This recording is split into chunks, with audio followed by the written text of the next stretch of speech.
Got here early morning, just getting started this morning. We just found our first tree here it's got numerous fish on it. We're gonna float some jigs tipped with fireballs right by this tree and see if we can't get one to come out and cooperate this morning. So you can kind of see the tree there. There's my jig falling on it there. Mine and Brandon's jigs are falling on it. He's talking about the one on the far right. So we just got two of them. There's a fish. See if we can get one to move off. Oh, he smoked it. I'll keep you on while I got you. He smoked it. Oh, white daddy. Get us a double, thank you. Yes, sir. Just like that, on call. Oh. Pressure got to it. That might show up there and have a hook. Nice white fish. The gator starts off the morning. Oh, double. We got a double. Oh, that's big. Ooh, that's big. You got a good one, Gator? Yeah, everyone's good, huh? Monster. Oh, snap. That's a monster. Hold yours up next to Eric's. That's a big old fish he got now. Yeah, that's pretty big. Just to show you the difference, this is about an 11-inch fish. That is a big one. Welcome to fall. All crappie fish. Oh, bam. Pretty good fish here too. Yeah, they all He's get bigger big. than that last one. But he's a good one. Yes, sir. Hard to beat the fall. These fish are feeding up for the winter a little bit. That's a beautiful fish. Tell you what, Gator, you got a hot hand this morning. Black fish. It's that dark color. Black fish. What is Pretty it? black. Using dark colors first thing? Yeah, I'm using this black jig. First thing this morning is a light. Uh-oh. Oh, we got a double. Oh, another black fish. Bigger, Nice fish. That's what's so fun. Some of these lakes, you got white fish and black fish mixed on the same trees, and I mean that's just a lot of fun. Those blackfish, man, they fight. Hey guys, Eric Cagle. Going to show you what we're using today. Fall fishing, pretty much the same as any other time of the year. I know you guys get tired of hearing the gear check because we use almost the same things. There's a few things that we change up. I'll go over my rod and line and reel real quick.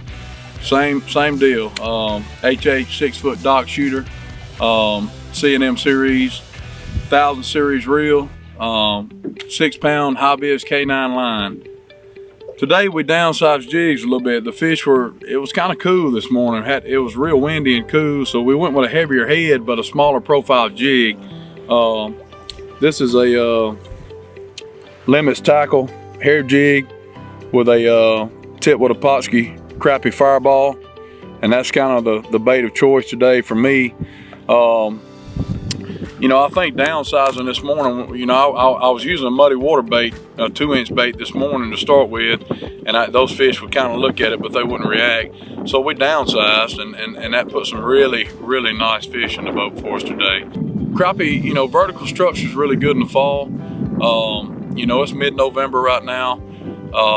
You know, almost every lake, not every lake, but almost every lake has, you know, bridges that cross the lakes. If those bridges are in, you know, going through a channel, then those bridge pylons usually have fish because it's vertical structure.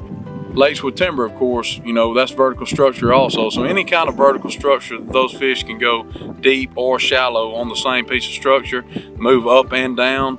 It's usually pretty good in the fall. Nice one, too. What's that? There we go. God, he's heavy. Man, he's a hunchback. Amazing. There he comes, there he comes.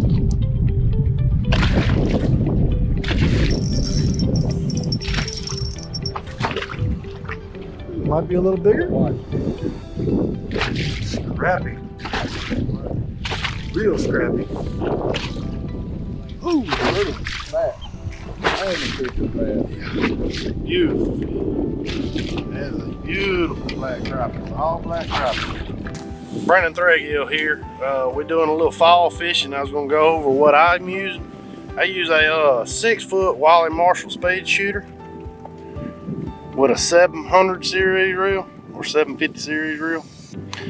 And today I started off with a darker jig this morning because the sun wasn't out. I went to a little more of a natural color jig, and these fish were tucked back in these brushy tops a little bit more today than what we have been.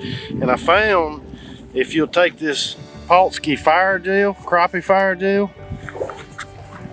and you'll put just a dab right on the upper side of this jig, just like that, it seems to saturate in them piles a little bit more, and it disperses scent, and them fish tend to come out and move on that jig a little bit better with this gel.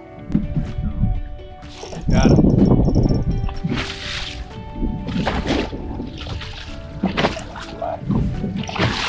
Woohoo!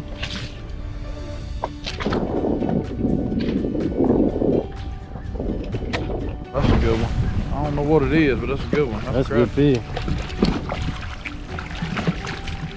Nice fish. Oh, yes, sir. Dadgummit. You got him? Yeah. Let's see if we can get him up here. Yeah.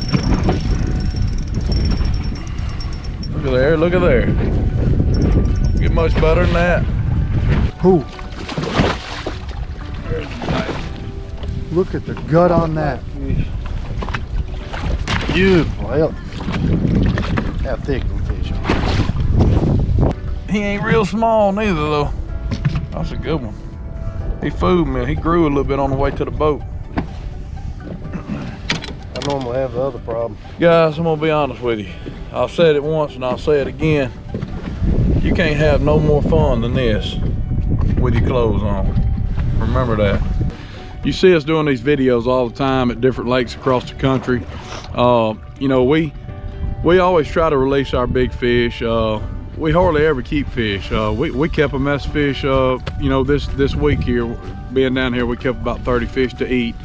Guys, you know, something important that we all need to think about, now with live scope out, you know, people are using live scope and catching fish who have never caught fish before. You know, myself included, I'm catching more fish than I used to catch, and bigger fish. You can tell this, you know, with the tournament results. But you know, these bigger fish, we always, you know, I just think it's a good practice to let these fish go, you know, to protect our resource basically. You know, I don't know where it's going down the road, but you know, I want to do my part, and you know, if everybody will do their part, I don't think we'll have a problem, even though live scope's, you know, putting more fish in the boat for other people now, for everybody now. But just something for you to think about. Today's episode of Pautzke Outdoors comes to you from Crappie country, where it's fall time, and we're out here on a beautiful fall day where it's like every fall day. You know, we're now in middle of fall, and early in the morning it's really cold. Everybody's got those jackets on, and you know what? The crappie are starting to chew. Now, we came out here today and did what we always did. We called our good friend Eric Cagle, who won the Crappie Masters National Championship this year. And we said, Eric, we want to go crappie fishing. Show us some slabs. So Eric does what he always does. You know, we didn't use any minnows this time. That's one thing we've got to bring out there. Because most of the fish we targeted were anywhere from 20 to 35 feet, we didn't mess with minnows. You know, he mentioned it was a little hard to keep them alive when it's that deep, and we didn't mess with the fire dye at all. But what we did do is we did what we do every other time we don't use minnows. We use jigs, just like everybody in the crappie world. The difference is we applied two techniques today to get those crappie to maybe chew a little bit more in the fall when they may not be as aggressive as they might be in the spring. So we used our good old chartreuse crappie fireballs. We had a boatload of pink shad fireballs with us as well, but we only used the chartreuse crappie fireballs. Why? For some reason, they wanted that garlic flavor. Now, we also used the brand new crappie fire gel. Now, you can see old Brandon here. He was kind of hoarding that stuff from Eric. He said, listen, I'm using the gel, you use the balls, we'll both catch some massive slabs. And sure enough, they did, as you can see on this episode of Pautzke Outdoors.